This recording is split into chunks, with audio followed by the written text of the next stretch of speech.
It's very difficult to be a Manchester United coach as we speak. It's a very difficult to be a Manchester United coach. Today, I'm going to give a rundown about our transfer business, what we did, what we couldn't do, what we missed, incoming, outgoing. This is United Uncle. Hope I find you well. There's a statistic which says Ruben Amorim has lost more games at Manchester United than games he have lost at Sporting, which is a total of 75 games at Sporting. There's a rumor that he have lost. It's not a rumor, it's a statistic that Amorim have already lost a lot of games, more than his whole career at Sporting Lisbon. Let that sink in. If you were Amorim, what were you gonna do? Does he know what's happening? Is he part of the plan? Do they put him into confidence of what exactly they are planning to do? Or is just a pawn in a chess game where the king and the queen, they are busy doing their moves? You are just waiting. Is he just a sacrificial lamb waiting maybe for the next big guy? What are your thoughts on Ruben Amorim? Because anyone, even a kid, if you can tell a kid that this is the type of attackers we have at Manchester United, and were expected to challenge the likes of Aston Villa. Aston Villa, you've got Martins. Aston Villa, you've got Rashford. Aston Villa, you've got Watkins. Aston Villa, you've got Ramsey. Aston Villa, you've got Rogers. Those are the attacking players which you'll be competing against. Tottenham, they recently bought Tel. We wanted Tel, but Tottenham managed to acquire the services of Tel.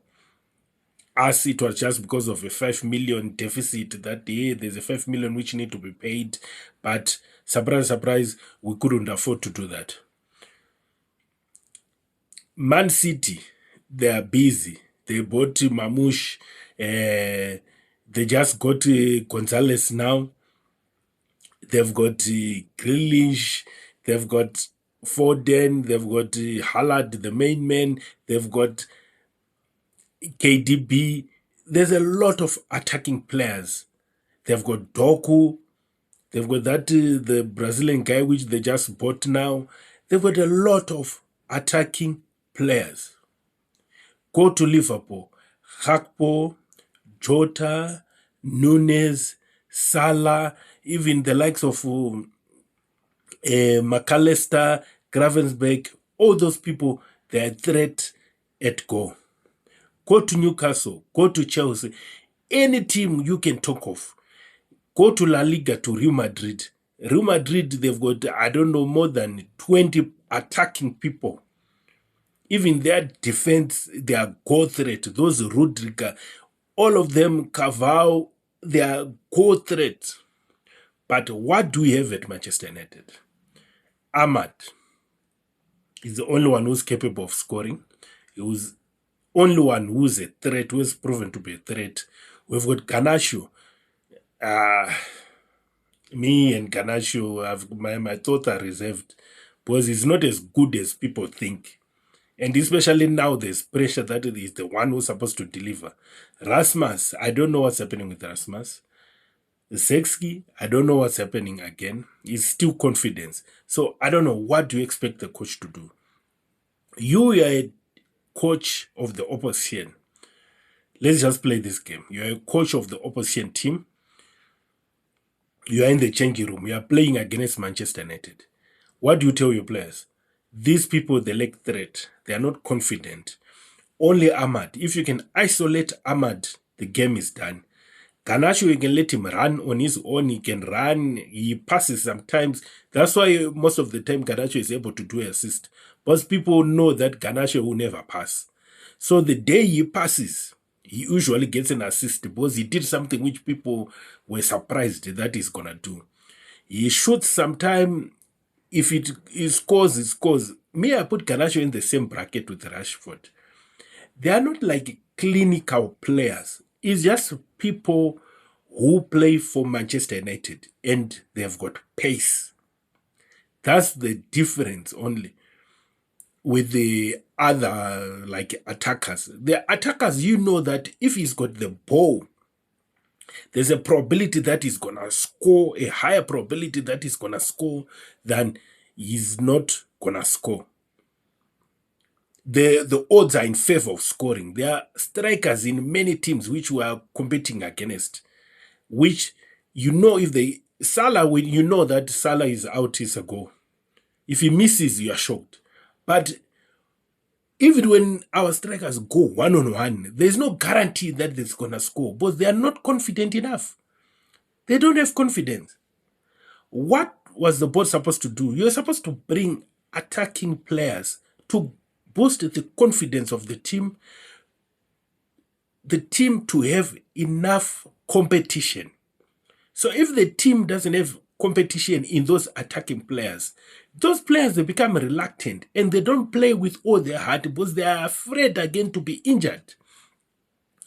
Let's say Rasmus or Garnacho, they're injured. We're left with the two attacking players. What do you expect the coach to do?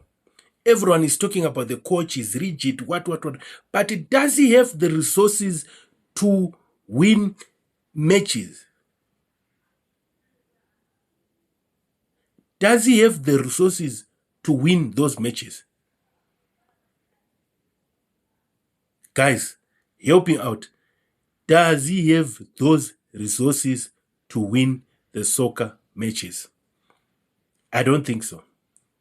The Glazers, Ineos, they've left our coach to dry. He's going to be the sacrificial lamb. Don't expect anything good. Our juniors have been doing well. It's high time we just promote our junior players. It's high time we just promote our players from the junior team. That's what I think. Especially in the attacking third. Because, guys, this is going to be a long season. We're in January. The season is finishing maybe in May. Yes, in May. It's going to be a long season for us. And we're going to lose a lot of games. And you know, the most difficult part about not having goal threat, not having attackers, which defenders are afraid of. You make the opposition press you. They will compress you because they are not afraid that you're going to threaten them. So you'll find out each and every team we're going to play against, they're going to attack us. They're going to be pressing us because there's nothing to be afraid of. If you play with a team with dangerous strikers, it also forces the opposition to retreat because they're afraid if they leave spaces, it's going to be a problem. But what do? We don't have people with a threat. We let a lot of attacking players go. And those players, they're going to be doing well. Anthony was man of the match in his first match for Real Betis. Sancho have been doing wonders. Rashford is going to do the same. I know maybe they didn't want to play for the team, so it's not good to keep them against their will. If they're not going on with the coach, it's all right. You can let them go. To let them go is not the issue. But the issue is, how are you replacing them? You can't let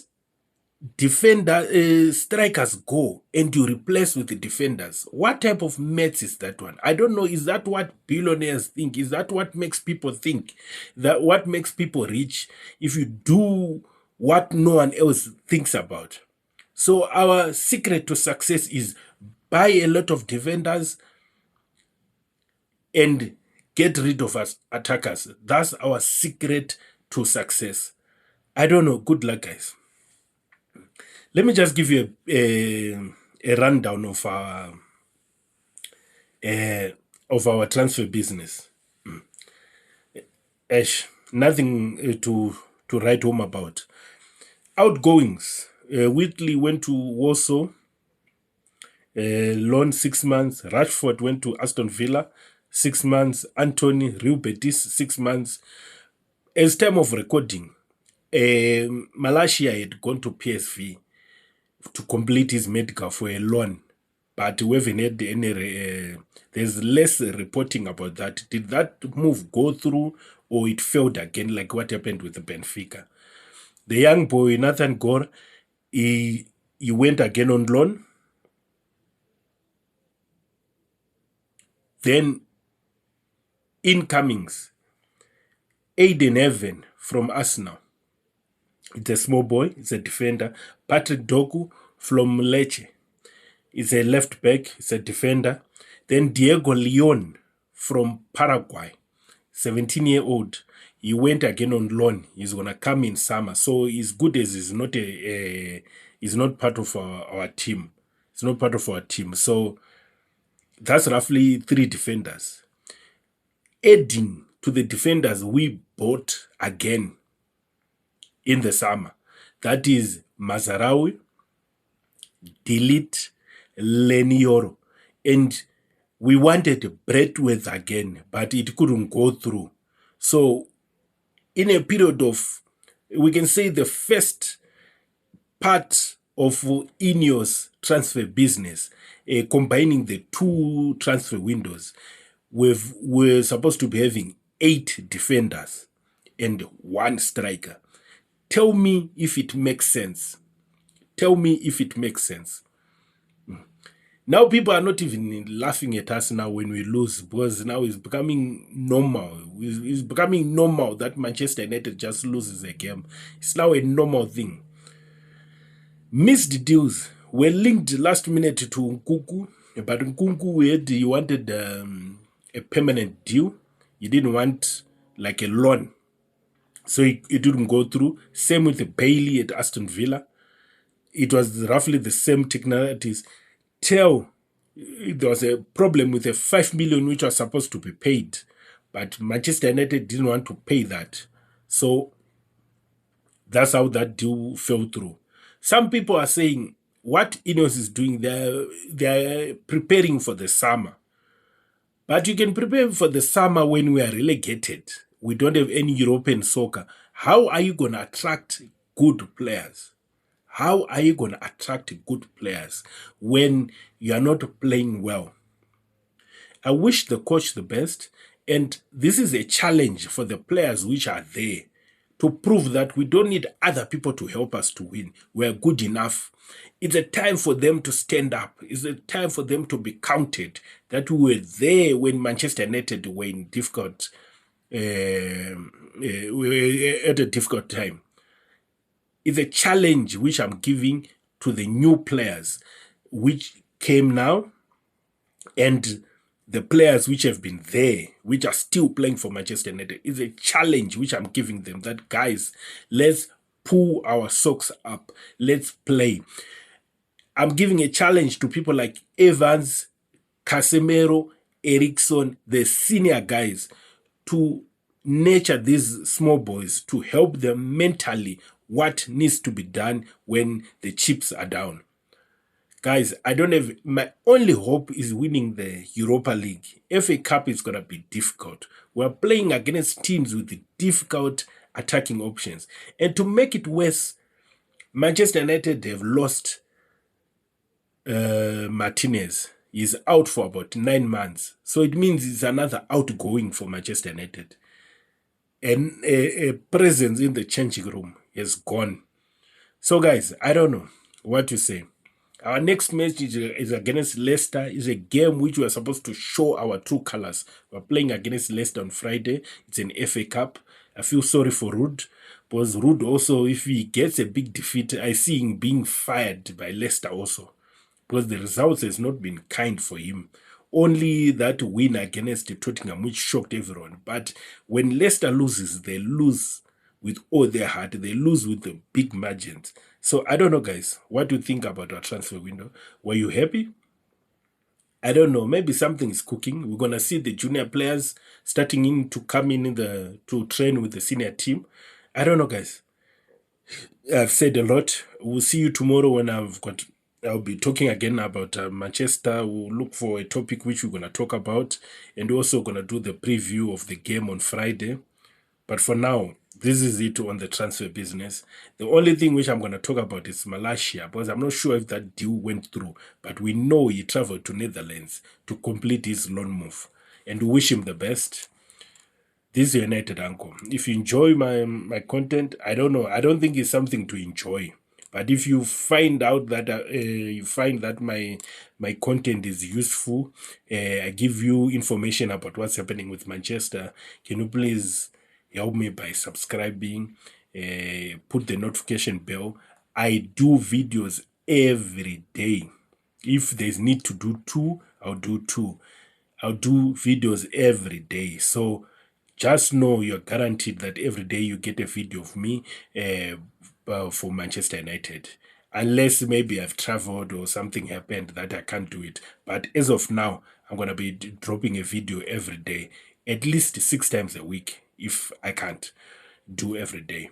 This is a United Uncle. Thank you.